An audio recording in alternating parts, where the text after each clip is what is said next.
السلام علیکم سامعین، 12 محرم الحرام اور 31 جولائی ہے۔ خبر کا عنوان ہے مدرسے کے محتمم اور شیخ الحدیث کا انتقال، انا للہ و انا الیہ راجعون۔ خبر تھوڑی تفصیل سے سنیے، معاملہ پڑوسی ملک سے وابستہ ہے۔ شیخ الحدیث حضرت مولانا ارشاد احمد رحمۃ اللہ علیہ کا آج نماز فجر کے بعد انتقال ہو گیا ہے۔ مرحوم عظیم علمی مرکز دارالعلوم کبیر والا کے محتمم تھے اور ساتھ ہی وفاق المدارس العربیہ پاکستان کے مجلس عاملہ کے رکن بھی تھے۔ آپ کا انتقال علمی حلقوں کے لیے سانحہ عظیم ہے۔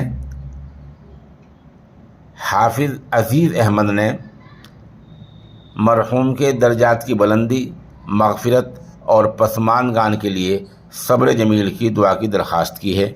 یہ بیان میڈیا کے لیے وفاق المدارس العربیہ پاکستان کے میڈیا سینٹر سے جناب طلحہ رحمانی نے جاری کیا ہے۔